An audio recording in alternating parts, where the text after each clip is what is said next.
Quarta-feira, a partir da manhã, nós vamos reinicializar o link e a partir de amanhã a gente libera novamente os links para as novas inscrições, tá? Tanto da quarta como também dos domingos, tá? E a gente vai ver aí como a gente vai tentar atingir todo mundo. Teve muita gente que não conseguiu vir, né? A gente vê esse remanejamento que a gente vai poder fazer, tá certo? E as nossas redes, nós iremos também retomar as nossas redes agora com a periodicidade correta, né? A periodicidade correta. E também os nossos eventos, que a gente vai estar reformulando toda essa agenda para ver como nós iremos fazer os nossos eventos e os nossos congressos que restaram ainda para esse ano. Amém? Vamos orar. Senhor, nós queremos ainda pedir a pessoa do Teu Espírito Santo que continue aqui conosco, que possa ministrar sobre o nosso coração, que possa ministrar, Deus, no território da nossa alma. Nós queremos Te pedir agora, Senhor, que Tu possas estar removendo, ó Deus, sentimentos, pensamentos, ó Deus, que possam servir, ó Deus, como bloqueios na nossa mente, na nossa alma, que possa servir, ó Deus, como um impedimento, ó Deus, para a semeadura da palavra no nosso coração, Senhor.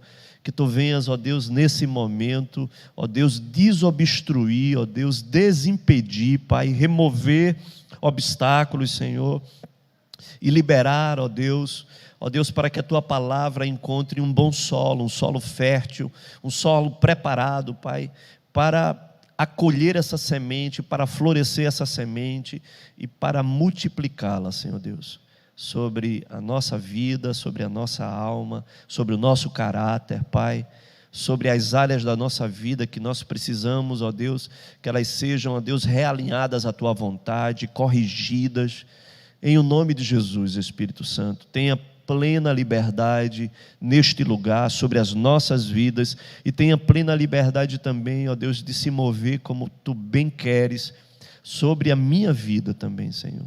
E que eu não venha, Deus, atrapalhar aquilo que Tu queres fazer aqui essa noite, no nome de Jesus, Senhor. Encontra, Deus, aqui, em cada pessoa, Pai, uma terra pronta e preparada para receber tudo que Tu tens essa noite. Eu oro no nome de Jesus. Amém? Glória a Deus, glória a Deus. A gente tem visitantes hoje aqui? Temos aqui alguém que está nos visitando? Tem? Fica de pé, por favor. Eu sei que não vai dar, porque com essa história de máscara, a gente não consegue nem ver a face das pessoas. Mas nós queremos que vocês sejam muito bem-vindas, tá? Sintam assim em casas, sintam abraçadas aqui também, tá? E que sejam muito bem-vindas. Isso é uma fichazinha que você vai estar recebendo, para que você possa pôr aí os seus dados e a gente tem uma forma de contactar com você, tá bom? Glória a Deus, bendito seja o nome do Senhor. Amém, amados? Então vamos lá? Pronto aí? Preparado? Amém? Então vamos lá. Eu creio que assim, a gente vai ter que tirar esse pó que a gente ficou, sabe, enclausurado dentro de casa, para voltar a reativar, reagir novamente, né? A reativar vocês, né? Essa máscara aí também abafa o aleluia, o glória a Deus. Eu vou estar aqui ativando, provocando você, no nome de Jesus, a tirar aí esse pó que ficou, em nome de Jesus, e você voltar de novo, né, para tudo aquilo, toda a sua expressão que o Senhor quer que você se expresse. Ainda bem que Leide está aqui hoje para me ajudar. Aleluia, glória a Deus, amém. Queridos, vamos abrir lá nossas Bíblias, lá no livro do Evangelho de João, capítulo 13, a partir do verso 21, amém? Uma palavra muito linda para você.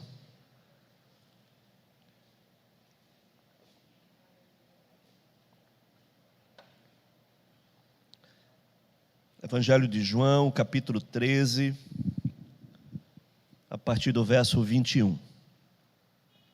Amém. Vamos lá, quero ler aí com você. E diz o seguinte: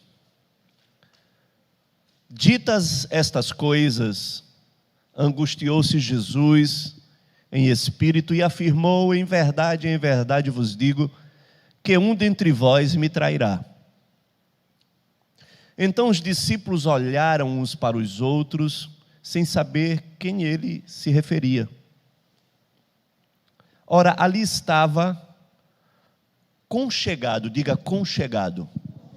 Aqui no Nordeste a gente diz aconchegado, né? Então, estava ali um conchegado a Jesus, um dos seus discípulos, aquele a quem ele amava.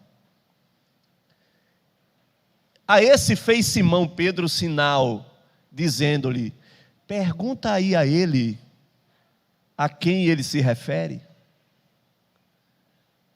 Então aquele discípulo, reclinando-se sobre o peito de Jesus, perguntou-lhe: Senhor, quem é? E o texto diz: respondeu Jesus: é aquele a quem eu der o pedaço de pão molhado. Tomou, pois, um pedaço de pão e, tendo-o molhado, deu a Judas, filho de Simão Iscariotes. Eu não vou falar de Judas Iscariotes, mas eu vou falar de João. Amém? Aquele a quem, nesse evangelho, se refere ao discípulo a quem o Senhor amava. Essa expressão, ela está no mínimo umas 6 vezes aqui nesse evangelho, que era uma expressão que o próprio João falava dele mesmo, né? Mas é uma expressão a qual, no mínimo, ela nos intriga. Por que nos intriga? Porque muitas vezes, talvez a gente venha a interpretar e a pensar que talvez Jesus amasse mais a João do que os outros discípulos. Porque se refere ao discípulo a quem Jesus amava. Mas será que Jesus amava João diferente dos outros discípulos? Será que Jesus ele tinha um achegado a ele, diferenciado dos outros discípulos no seu amor? Às vezes nós ficamos na dúvida, mas por certo que não. Jesus ele não amava mais a João do que os outros discípulos, de jeito nenhum. Mas, sem sombra de dúvidas, João era um discípulo que a sua atitude era diferente em relação aos outros discípulos. Ele era um discípulo mais achegado a Jesus. Aquele que era mais pegajoso a Jesus. Eu estava compartilhando que quem é pai de mais de um filho, né, ou às vezes até o único filho, sabe que existem filhos que eles são mais apegados, eles são, eu posso dizer, tecnicamente, mais sinestésicos. Sinestésicos é aquela pessoa que ela tem a necessidade de tocar na outra pessoa. E, por certo, você já conversou com alguém que quando conversa com você fica tocando você, fica ali cutucando, só fala cutucando a pessoa, e às vezes dá até uma irritação. Você já falou com alguém assim? Que fala, você está olhando para ela, mas ela fica empurrando você. Está entendendo? Não é assim? E fica empurrando, tocando em você. Não é que ela faz por maldade aquilo, mas a característica dela é assim. Existem pessoas sinestésicas, visuais e auditivas. Né? Cada um aqui tem essa característica, e às vezes um pouco das duas. A pessoa sinestésica é a pessoa que precisa do toque. É aquela pessoa que quando você abraça ela, ela faz assim. E se você deixar, ela vai ficar ali. Conhece alguém assim, não? né? Essas pessoas são as que mais sofrem nesse período, porque estão sendo tolhidas de serem abraçadas, de serem tocadas, né? Porque geralmente são pessoas muito amáveis, são pessoas muito carinhosas, às vezes também são pessoas muito carentes. Mas no caso de João, João era esse cara apegado a Jesus. Na verdade, não era Jesus que o amava diferente dos outros, era ele que amava diferente dos outros discípulos. A sua forma de amar é uma forma intensa. A sua forma de amar, ela denunciava o desejo de querer estar sempre com Jesus. De que se desse uma brechinha, ele estava ali encostado, ali, ombro a ombro com Jesus. E se desse ali, pudesse, ele encostava a cabeça ali com Jesus. E se desse, ele encostava no peito de Jesus. Ele era essa pessoa. Então a gente entende, queridos, que também dentro dos nossos relacionamentos, até entre os nossos filhos, não existe filhos que nós amamos diferente, não, mas existem filhos mais achegados do que o outro. Sim ou não? Existem filhos que são mais pegajosos do que o outro, sim ou não? Então, essa era a diferença de João. Era o discípulo apegado a Jesus. Era o discípulo que ele não trocava nada por estar próximo de Jesus. Que ele não negociava nada e se desse bobeira, ele estava ali colado com Jesus. Eu entendo que era aquele discípulo que ele tinha um anseio, o desejo de honrar o Senhor. Eu vejo João, eu consigo enxergar João como aquele cara que estava ali para servir a Jesus o tempo inteiro. Que quando Jesus estava ali, se assentava, ele estava com um cálice com água, ele estava com o alimento, ele estava tentando limpar as suas vestes, ele estava ali o tempo inteiro com Jesus, porque ele amava e o desejo dele era estar com seu mestre, o desejo dele era estar com o seu Senhor. E a própria experiência que João teve denuncia tudo isso. Aqui nesse episódio, né, que Jesus estava ali com os discípulos, o texto começa e diz que João estava aconchegado a Jesus. Jesus estava ali e João estava ali próximo a Jesus. E diz que Jesus traz a notícia bomba.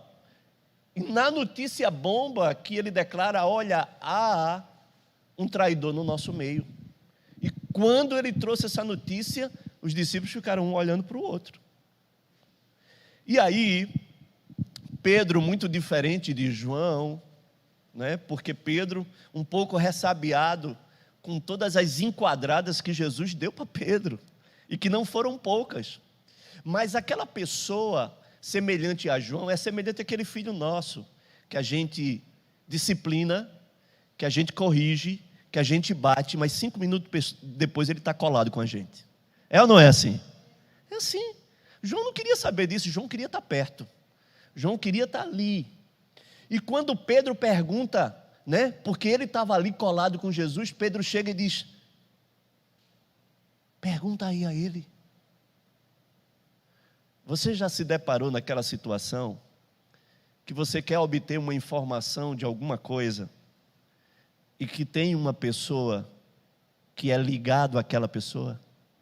Aí você diz, fala com fulano de tal, porque é assim com ele, vai ter a resposta na hora. Sim ou não? Não tem isso? João era esse cara. E aí Pedro chega e diz, fala lá com ele, pergunta a ele aí. Sabe o que foi que João fez? Aí João estava ali, aí deitou a cabeça no peito de Jesus. É isso que o texto diz. E aí pergunta a Jesus. Sabe por quê, queridos? Porque os íntimos sempre vão receber a palavra antes de qualquer outra pessoa. Aos íntimos, eles sempre vão ouvir a voz muito mais próxima, muito mais nítida, antes de qualquer outra pessoa. Aos íntimos, a estes serão reveladas coisas que não foram reveladas para nenhum outro.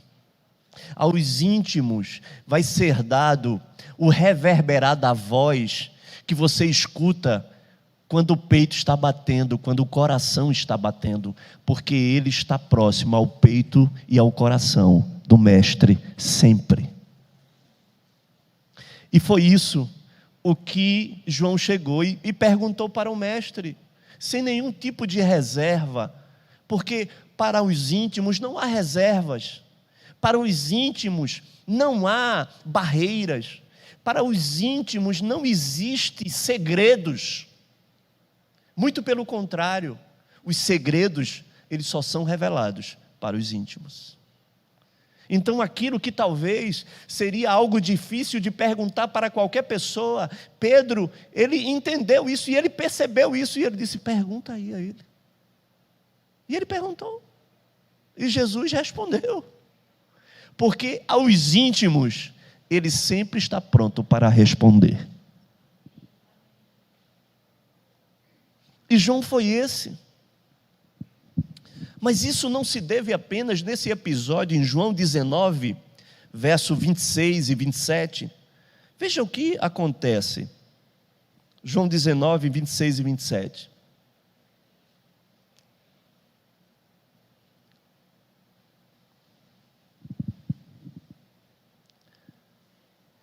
Esse texto, ele me choca pessoalmente. Eu fico chocado. Esse é o texto que fala exatamente da crucificação. Jesus está na cruz, pendurado na cruz. Pendurado na cruz, com suas mãos cravadas, seus pés cravados, a coroa sobre ele. Está lá, passando por todo aquilo que nós conhecemos, por mim, por você. E aquele momento, Jesus olha para Maria que está aos pés da cruz. Mas quem estava perto de Maria? Veja o que é que o texto diz. Vendo Jesus sua mãe, e junto a ela, o discípulo, disse, mulher, eis aí teu filho. Verso 27, depois disse ao discípulo, eis aí a tua mãe. Dessa hora em diante, o discípulo a tomou para casa. Ei, presta atenção. Jesus, ele tinha outros irmãos? Tinha. Jesus tinha outros irmãos.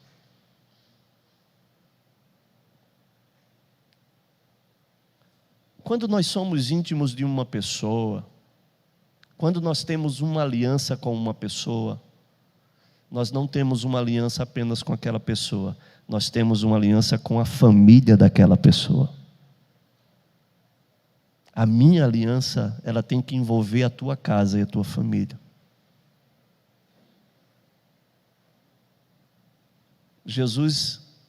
João não amava apenas a Jesus, ele amava Jesus e a sua casa. E pasmem, isso é para pasmar. Naquele momento, João estava próximo à mãe de Jesus. E Jesus chega para a sua mãe e diz, aí está o teu filho. E mulher,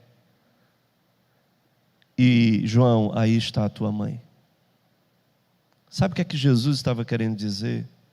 Jesus estava querendo dizer, assim como Ele me amou e cuidou de mim, Ele também vai te amar e vai cuidar de ti. E João leva ela para a sua casa. Eu estava partilhando que muitos aqui, algumas pessoas conheceram meu pai espiritual, o Beto, né? Acho que uma boa parte aqui conheceram, não uma boa parte. Quem foi que conheceu o Betão aqui? Temos aqui ainda um bom número que conheceu o Betão. Meu pai, o meu daddy, né? Meu pai espiritual, homem que me ensinou, homem que me ordenou, derramou óleo sobre a minha cabeça, me casou, né? enfim. E ele me ensinou esses princípios da aliança. Ele disse: a nossa aliança, Marcelo, ela tem que envolver as nossas famílias, né? E graças a Deus, até hoje a gente tem contato, e da família, né? Sempre tem aquele que é mais achegado a você. E tem o Pedrão lá que é muito achegado a mim. Ele, todos os dias, ele, se brincar, ele fala, ele conversa, ele está sempre ali perto, sempre presente, sempre. E é aliança que o pai se foi, mas o filho está ali. E a relação, o relacionamento, ele continuou, né? Mas também a todos os outros. As nossas alianças precisam ser assim, né? E João estava ali. Essa experiência é uma experiência que me choca, né? Muito forte. Mas no João capítulo 20, verso 4, Jesus já havia morrido, já haviam sepultado a Jesus, e depois do terceiro dia, foram lá ao sepulcro de Jesus, as mulheres, Maria Madalena, e depois lá chegaram lá, o sepulcro estava aberto. Elas voltaram e anunciaram a Simão, e anunciaram também a João, que o sepulcro estava daquele jeito. Mas veja o que é que acontece. Quando eles anunciaram isso, o verso anterior diz isso.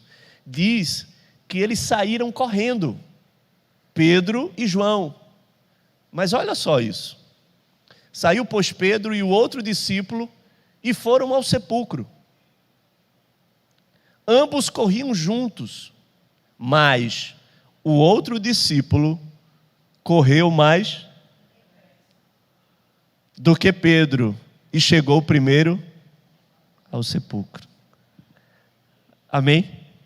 Ei, talvez para você isso não identifique nada, mas isso é algo tremendo, porque aquele a quem é intenso, ele disse: não, nessa corrida aqui eu vou chegar primeiro, porque a minha ansiedade, ela é maior. E ele chegou primeiro ao sepulcro. Chegando lá, ele deu até a honra a Pedro, mas ele chegou primeiro. Porque aquele que é íntimo é aquele que corre primeiro para estar. É aquele que não negocia. É aquele que não efetua permutas e trocas. Mas é aquele que, se teve condição, ele vai correr para estar próximo. E aí, queridos, para concluir essa parte, lá em João 21, 7, João 21, 7,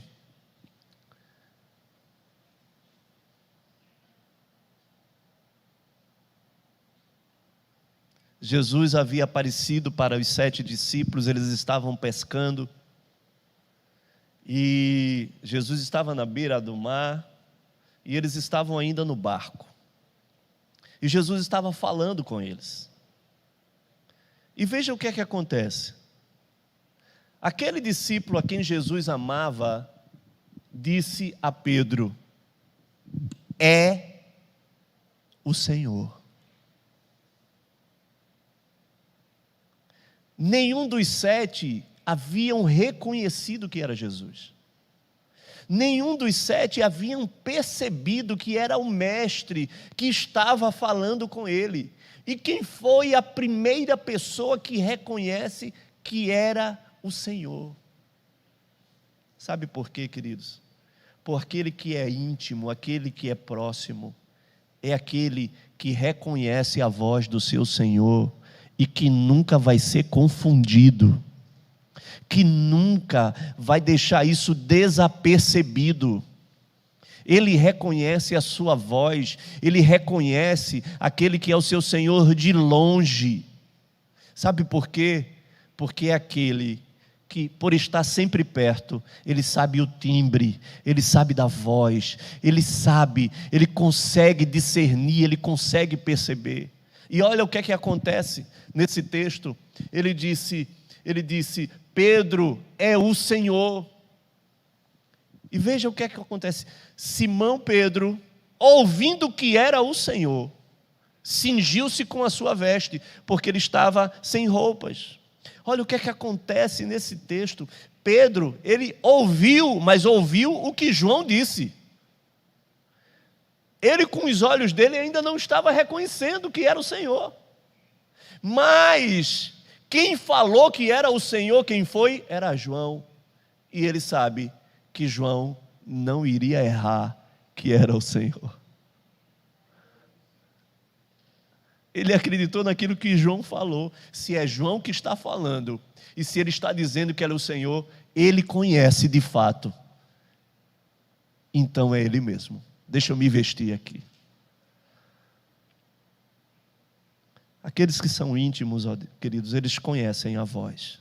Eles nunca serão confundidos. Eles nunca serão enganados. Eles reconhecerão sempre a voz do seu mestre e do seu Senhor, porque ele sempre esteve próximo.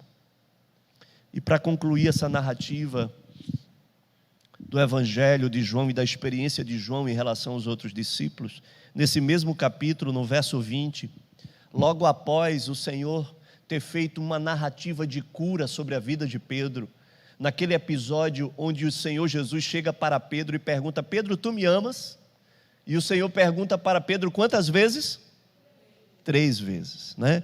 O Senhor traz Pedro de volta àquele cenário das 3 negativas depois que o galo cantou e efetua uma obra de cura no interior de Pedro, de libertação no interior de Pedro. E depois de ter feito todas aquelas perguntas, então o Senhor disse: então Pedro, vem agora e apacenta meu rebanho. Mas, no verso 20, depois de concluir tudo isso, veja o que é que Pedro, ele pergunta.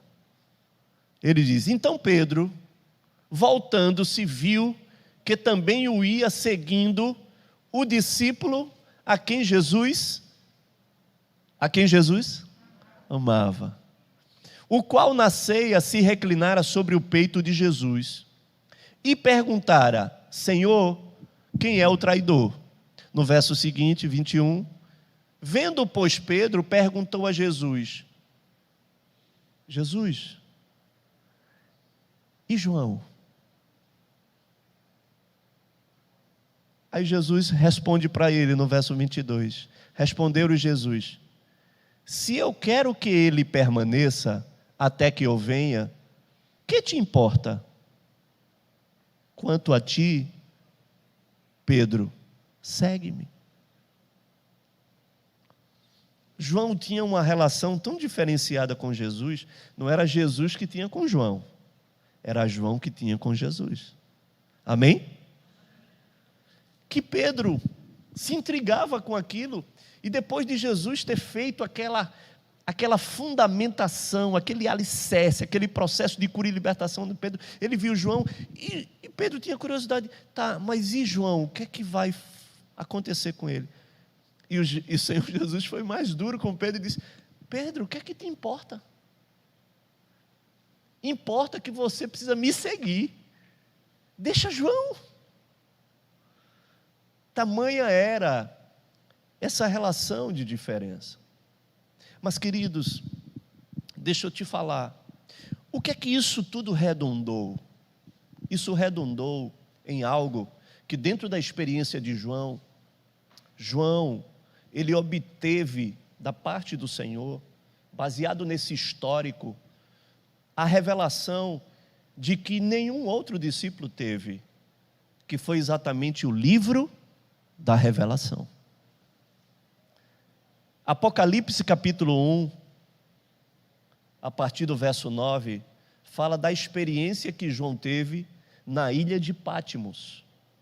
Era uma ilha, onde nessa ilha, conta os historiadores, que era uma ilha de exilados, né? que o governo exilava os cristãos e perseguia os cristãos e colocavam eles presos nessa ilha lá de Pátimos. E conta a história que João já tinha sido preso já umas 3 vezes, tinha sido levado para a ilha de Pátimos, e nessa ida o Senhor concede a João uma experiência. E no verso 9, ele fala exatamente essa experiência e diz: eu, João, irmão vosso e companheiro na tribulação, no reino e na perseverança em Jesus, achei-me na ilha chamada Pátimos, por causa da palavra de Deus e do testemunho de Jesus. Achei-me em espírito, e no dia do Senhor, e ouvi por detrás de mim grande voz, como de trombeta, dizendo: o que vês? Escreve em um livro e manda às 7 igrejas. E aí ele define as 7 igrejas, né? Porque naquele momento o Senhor estava dando uma revelação para João, e uma revelação a respeito das 7 igrejas. E você sabe que dentro do livro de Apocalipse, essa revelação às 7 igrejas, ela fala para a igreja do Senhor. Essas 7 igrejas, elas existiam naquela região da Ásia e da Europa, né? E o Senhor estava trazendo uma palavra, mas era uma palavra que transcendia apenas aquele momento, mas era uma palavra que apontava de uma linha cronológica para a igreja do Senhor. E em cada igreja dessa há uma faceta da igreja do Senhor dos dias de hoje. A igreja do Senhor, ao longo da história também, ela se referencia, porque essa foi a palavra profética.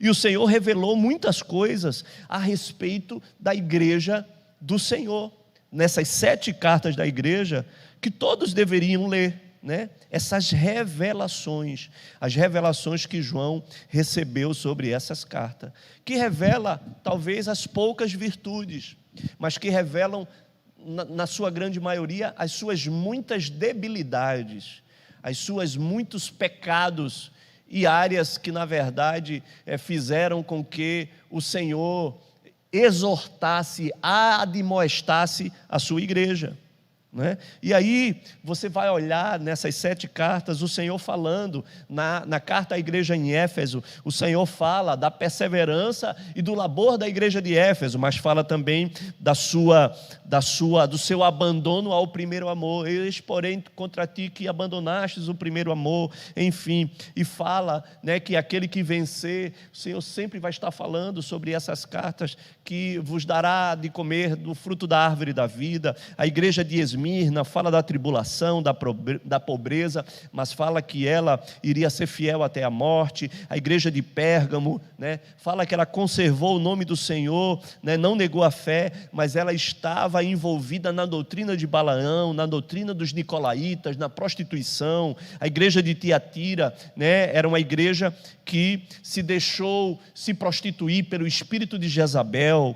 A igreja de Sardes também fala, né, que ela era uma igreja que achava que estava viva, mas estava morta, né, e que precisava se arrepender. Filadélfia falava que ela tinha guardado a palavra, não negou o nome, mas que precisava guardar o que tem para não perder a sua coroa.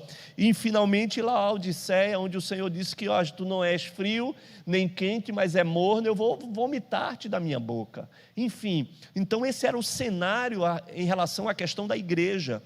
E nessa visão, onde João foi arrebatado, né, e o Senhor abre essa janela, abre esse cenário e faz João olhar para a igreja que estava lá embaixo, né, a igreja que estava sobre a terra, e o Senhor revela para João todas as facetas da igreja, que não era uma faceta encorajadora, não era uma faceta muito boa, mas era uma faceta às vezes extremamente preocupante, que revelava a sujeira da igreja, o pecado da igreja, as falhas da igreja, né? A situação, né, muito difícil que a igreja, né, se encontra até nos dias de hoje, porque revela também as nossas debilidades, revelam também muitos dos nossos pecados, né?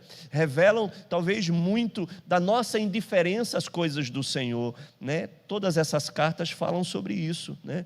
Onde muitas vezes nós olhamos para essa situação e até nós também olhamos para a situação que nos cerca e ficamos desencorajados, ficamos tristes, muitos desistem pelo caminho, muitos também são atingidos, alvejados por tantas coisas, né? Abalam a sua fé, abalam a sua confiança, né? Muitos querem desistir, muitos de nós aqui não passamos por tempos tão difíceis, tão sombrios, enfim, mas em tudo isso o Senhor sempre declara uma palavra de fechamento sobre a igreja, declarando: mas aquele que vencer, mas aquele que vencer, mas aquele que chegar até o final, mas aquele que perseverar, aquele que não desistir, aquele que não abrir mão, aquele que não negociar, aquele que for até o final, não importa muitas vezes é como você começa, mas é quando você e como você termina, é o fato de você conseguir chegar até o final. Talvez no meio do caminho vai ter percursos, vai ter percalços, vai ter dificuldade, vai ter luta, vai ter ferida, vai ter queda, mas eu quero te dizer, nós não podemos desistir, porque haverá prêmio para aquele que chegar até o fim. Aquele que vencer haverá de comer do fruto da árvore da vida, haverá de beber da água do rio do Senhor, haverá de ter lá diante do Senhor uma coroa, haverá de ter diante do Senhor o prêmio da soberana vocação que está em Cristo Jesus, que nos fez olhar para o autor e consumador da nossa fé e não fez desistir no meio do caminho. É como aquele cântico que nós declaramos que vai valer a pena chegar até o final, vai valer a pena não ficar à margem do caminho, vai valer a pena chegar e passar a reta final, a linha de chegada, onde nós iremos receber o prêmio para aquele que venceu. Essa foi a visão de João, o privilégio que João teve ao receber essa revelação, porque os íntimos recebem a revelação.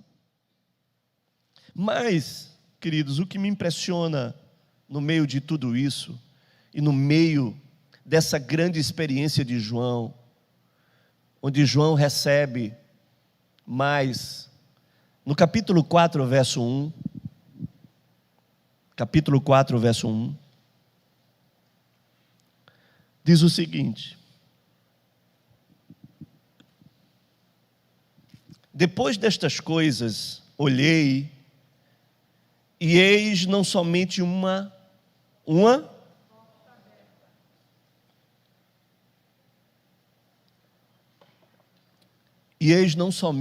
porta aberta, aonde? No céu. Como também a primeira voz que ouvi, como de uma trombeta a falar comigo, dizendo: sobe, sobe. É isso mesmo? Sobe e te mostrarei o que deve acontecer depois destas coisas. Deixa eu te falar uma coisa. Até na revelação do Senhor, até naquilo que o Senhor há de nos mostrar,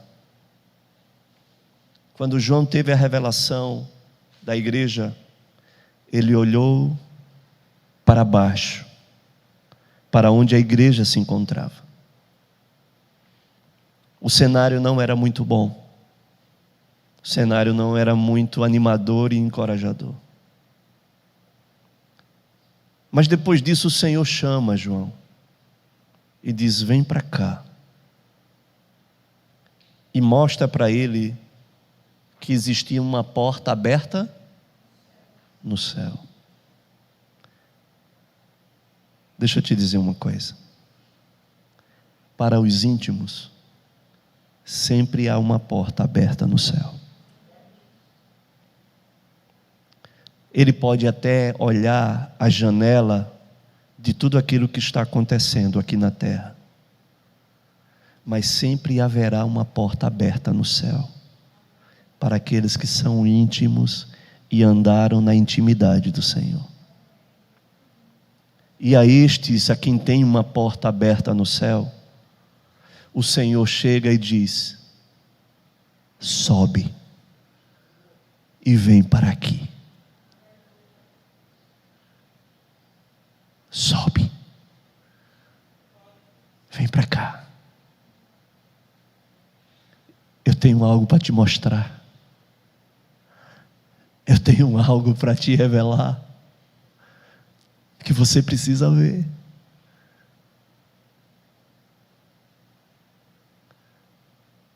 Eu quero te dizer essa noite que o Senhor tem uma porta aberta no céu para você. Que o Senhor, Ele está dando uma palavra para você, filho, filha. Sobe, vem para cá, sobe aqui. Olha que coisa chocante isso. Com quem o Senhor pode fazer isso?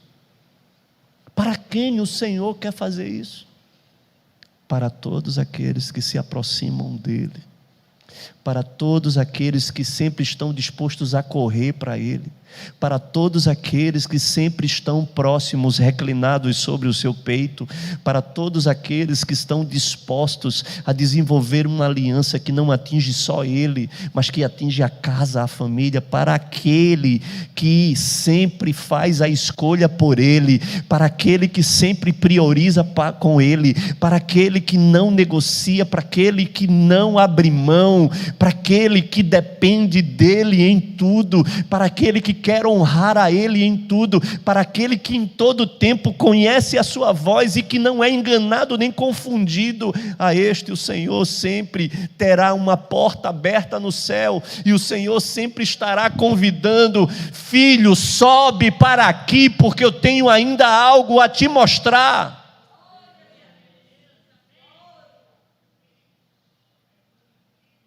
E você sabe que o Senhor começa a mostrar para ele uma experiência tremenda ao longo de Apocalipse, no capítulo 4. O Senhor começa a dar a ele uma outra visão. Agora não era uma visão de baixo, agora era uma visão de cima. Amém? E deixa eu te dizer uma coisa: o Senhor há de nos mostrar muitas coisas, mas Ele quer consolidar a nossa alma. Não é com a visão daqui de baixo. Ele quer consolidar a nossa alma com a visão de lá de cima. E aí o Senhor começa a mostrar no verso 2, e Ele diz: imediatamente eu me achei em espírito, e eis armado no céu um trono, e um trono, alguém estava sentado no trono. Olha, queridos, a visão do trono é a visão mais transformadora que tem. É a visão mais impactante que tem. É a visão mais que remove todas as arestas e toda a visão obstaculada, toda a visão embaçada que nós temos. Ela descortina algo pelo qual nós precisamos conhecer, não só daquilo que Ele tem de mostrar, mas conhecer daquilo que Ele tem de mostrar de nós mesmos, porque é na visão do trono que nós somos confrontados conosco mesmo. É na visão do trono onde a nossa história ela é mudada. É na visão do trono onde a nossa missão ela faz sentido. É na visão do trono onde nós somos lançados por Ele. É na visão do trono que tudo ele é mudado e que Deus abre um cenário para nós diferente. Todos os homens de Deus que tiveram a visão do trono, nenhum deles foi mais o mesmo. Isaías, Ezequiel, Isaías, quando olhou a visão do trono, ele caiu prostrado, e a palavra de Deus diz que o Espírito entrou sobre ele e o pôs de pé. Ele mostrou aquela visão e ele chegou e disse: ai de mim, agora eu estou morto, porque vi a glória e o trono do Senhor. E o Senhor veio com uma tenaz e uma brasa viva e toca toca nos seus lábios, e a vida de Isaías não foi mais a mesma, o ministério de Isaías não foi mais o mesmo. E da mesma forma aconteceu com o profeta Ezequiel, e aqui com João, quando ele tem essa visão do trono, e vê o trono, e viu aquele que estava sentado, era semelhante a uma pedra de jaspe e de sardônio, e sob o trono existia um arco-íris, um aspecto de esmeralda, existia 24 tronos assentados, e os seres viventes, aqueles que nas suas cabeças tinham uma coroa de ouro, do trono saía relâmpagos e vozes de trovão, e diante do trono ardia tochas de fogo, e os 7 Espíritos de Deus estavam lá. E olha, era uma visão arrebatadora, os 4 seres viventes diante de tudo isso.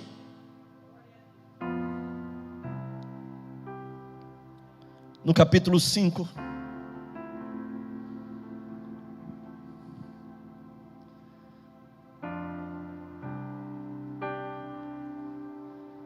a partir do verso 2 disse: vi também um anjo forte, que proclamava em grande voz: quem é digno de abrir o livro e de lhe desatar os selos? Ora, nem no céu, nem sobre a terra, nem debaixo da terra, ninguém podia abrir o livro, nem mesmo olhar para ele. E o texto diz: e eu chorava muito, porque ninguém foi achado digno de abrir o livro, nem mesmo de olhar para ele. João fala isso como que se tivesse desesperado, desalentado, decepcionado, porque diante daquela visão de glória, aqueles seres resplandecentes, 24 seres, os 4 anciões, era uma visão de glória que era difícil até de descrever, e diante de todos aqueles seres celestiais, ele disse: ninguém tinha a autoridade e o poder de abrir o livro, de abrir os selos, e ele chorava, será que ninguém vai ser encontrado digno? E no verso 5 diz: todavia um dos anciões me disse: não chores, porque eis que o leão da tribo de Judá, a raiz de Davi, ele venceu para abrir o livro e os 7 selos.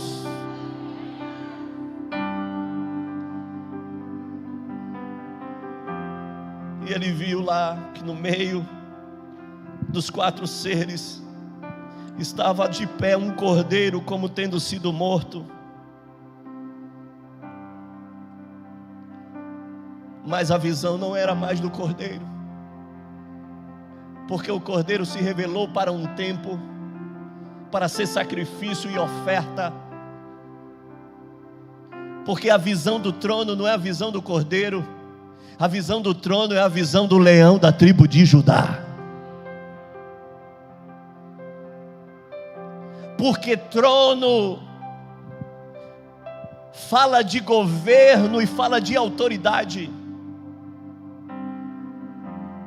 Cordeiro fala de remissão, cordeiro fala de sacrifício, cordeiro fala de substituição, mas o leão fala daquele que venceu, daquele que é digno, do único digno, daquele que proveu o caminho pelo qual nos levaria a vencer também.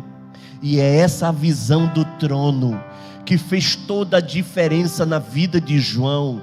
O Senhor levou ele para uma outra dimensão, o Senhor levou ele para uma porta aberta no céu, o Senhor levou ele para a visão do trono, e que sobre o trono estava não mais o cordeiro, mas o leão da tribo de Judá, aquele que venceu a morte, aquele que tinha a chave da vida e do inferno nas suas mãos, aquele que proveu para nós uma nova experiência, um novo caminho, aquele que nos libertou e nos pôs pois, diante dele como reis e sacerdotes, para dominarmos e exercermos o seu governo sobre a terra. A visão do trono é a visão do governo, a visão do trono é a visão da autoridade, e o Senhor tem a visão do trono para trazer a você o governo e a autoridade do Senhor, para que nós venhamos a estabelecer o seu governo e a sua autoridade sobre a terra.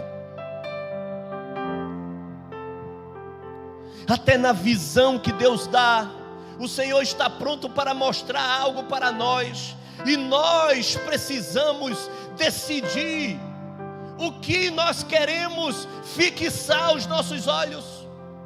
Aonde você deseja fixar nos seus olhos? Nas debilidades da igreja, ou na visão do trono, onde o leão da tribo de Judá está lá, dizendo que no final da história ele venceu? Já temos o resultado final. Isso indica para nós de que se ele venceu, nós também podemos vencer. Se ele chegou, nós também podemos chegar, porque ele fez esse caminho para nós. Nós precisamos fazer a escolha da visão que devemos alimentá-la no nosso coração. O profeta de Deus, o Senhor leva ele para um grande vale de ossos secos, e a visão que o profeta vê era apenas de ossos sequíssimos, diz assim a palavra. E o Senhor chega para o profeta e pergunta: poderá esses ossos reviverem?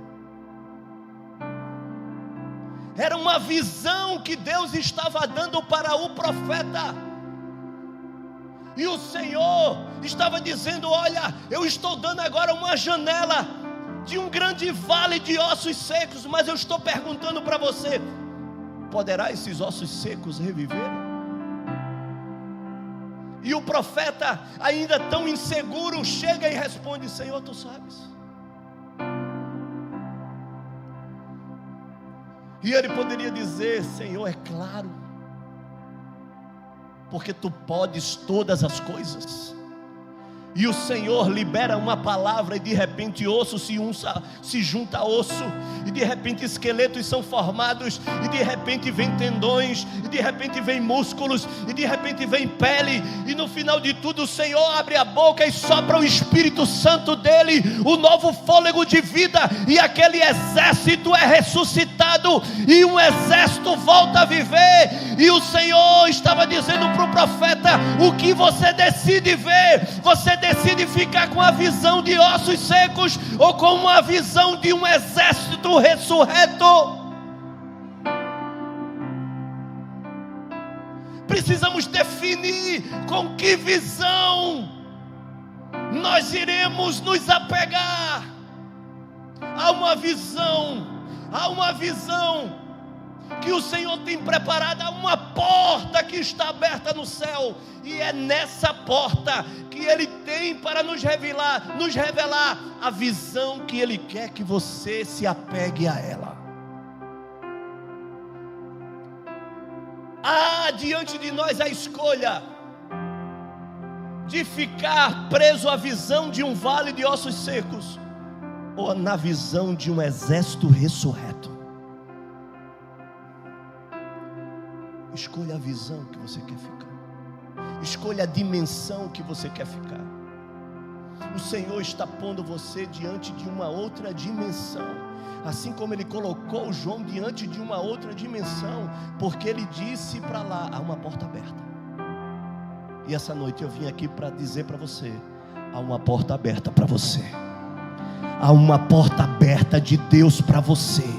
E Ele está dizendo para você: filho, filha, sobe, vem para aqui, vem para perto de mim, eu vou abrir os teus olhos, eu vou te dar uma nova visão, eu vou te dar um novo entendimento, eu vou te mostrar que é um tempo de recomeçar, que é um tempo novo, que é uma estação nova, que você não pode ficar preso a essa visão aqui da igreja, a essa visão daqui de baixo. Eu tenho uma visão aqui de cima para você, que ela é melhor, e é esta que você tem que se prender a ela, é esta que você tem que fixar a ela, é essa que você só vai ter quando você subir para junto de mim.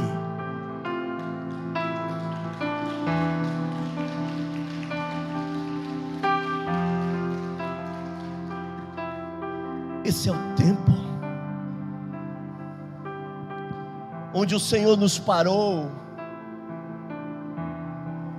para nos tirar de um patamar e nos levar a outro patamar. E esse é o patamar que o Senhor quer nos levar. E que não existe um outro caminho, não existe um outro atalho. A estes que fazem a escolha por Ele, que não negociam estar com Ele, que correm para Ele, que reclinam sobre o seu peito, que ouvem as batidas do seu coração, que não são enganados na sua voz, que o reconhecem, que estão prontos para subir, que decidem estar em cima e não embaixo. A estes o Senhor há de revelar o seu trono de governo e o seu trono de autoridade. E Ele só quer te levar para lá com um propósito. Um propósito que você veja o governo do leão da tribo de Judá, a glória do leão da tribo de Judá, a autoridade do leão da tribo de Judá, a conquista do leão da tribo de Judá. Você faz parte de tudo isso. O que é que você decide hoje? Vamos ficar de pé.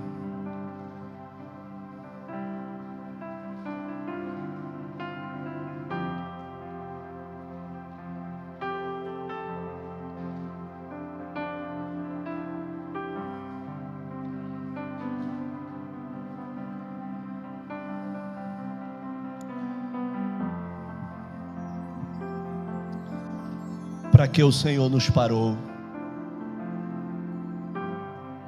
Porque o Senhor nos fez parar. Ei,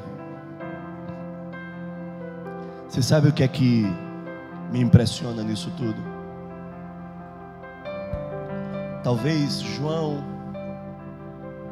nunca teria toda essa experiência se ele continuasse nas suas jornadas, nas suas rotas. Hoje eu ainda estava ruminando essa palavra e à tarde, e eu fiquei pensando, o Senhor para João numa ilha chamada Pátimos e traz a ele uma revelação, quando fez ele parar naquela ilha. Nós ficamos ilhados dentro das nossas casas, dentro das nossas ilhas. E sabe qual é a pena no meio disso tudo? É que muita gente não entendeu o porquê o Senhor nos parou. E para muitos essa quarentena passou em branco.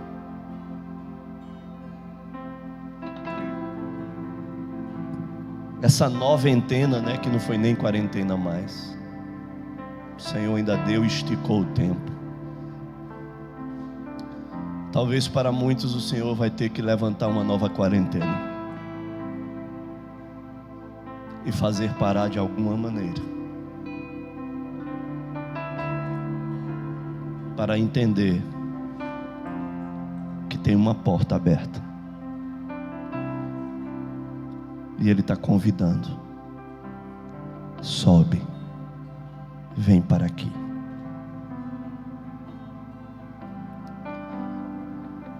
Que essa noite você possa receber dessa palavra e talvez recuperar ainda, e talvez decidir de forma diferente que há uma visão que o Senhor quer te mostrar, diferente desse caos que nós vivemos, diferente de tudo isso que há uma visão maior, há uma visão melhor, há uma visão suprema, uma visão mais excelente, que vai sobrepor a todas essas coisas e que vai te levar a um outro nível. Espírito Santo de Deus, Espírito Santo de Deus, Espírito Santo de Deus, eu venho te pedir, Espírito Santo, vem aqui essa noite, vem sobre nós essa noite. Olha para nós, Senhor, olha para cada pessoa, olha para cada pessoa que nesse momento nos assiste, olha para cada pessoa que nesse momento está sendo alcançado, está sendo atingido, ó Deus, no meio dessa transmissão, que estão nas suas casas, que estão nos seus quartos, que estão nas suas TVs, mas que eu te peço que nesse momento o teu Espírito também as alcance, as atinja, como atinja aqui cada pessoa que essa noite tu trouxestes para esse lugar, para receber essa palavra de destino, essa palavra de confronto, essa palavra, Deus, de um novo realinhamento, meu Deus, essa palavra, Senhor Jesus, que declara para nós, ó Deus, que nós não podemos, ó Deus, fazer as escolhas erradas, que nós não podemos decidir, que nós não podemos negociar, que nós, Senhor Jesus, temos, ó Deus, que olhar para a rota de João, para a escolha de João, para o anseio de João, para a experiência de João, ó Deus, porque o Senhor também tem uma experiência para nós, o Senhor também tem uma porta aberta para nós, o Senhor também tem uma visão nova para nós. Há algo de Deus preparado, há algo de Deus pronto para cada um de nós. Oh, Espírito Santo de Deus, vem aqui essa noite, vem nos alcance, vem aqui essa noite, meu Deus, e nos traga de volta, Pai, ó Deus, a reclinar novamente a nossa cabeça no peito, ó Deus, do Pai, a nos aconchegar, ó Deus, aos seus braços, a ouvir, ó Deus, o sussurro da sua voz. Oh, Espírito Santo, olhe para cada pessoa que aqui está e traga, Deus, transforme a superficialidade em intimidade, transforme o raso no profundo.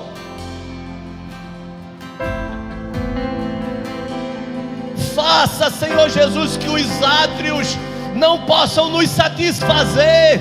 Nós não queremos os átrios, nós queremos o santo lugar, nós queremos o santo dos santos, nós queremos subir para as salas superiores.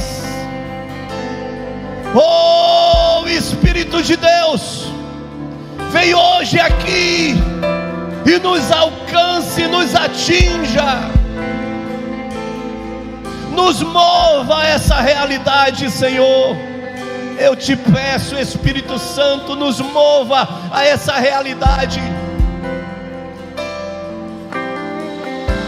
em o nome de Jesus, Espírito de Deus.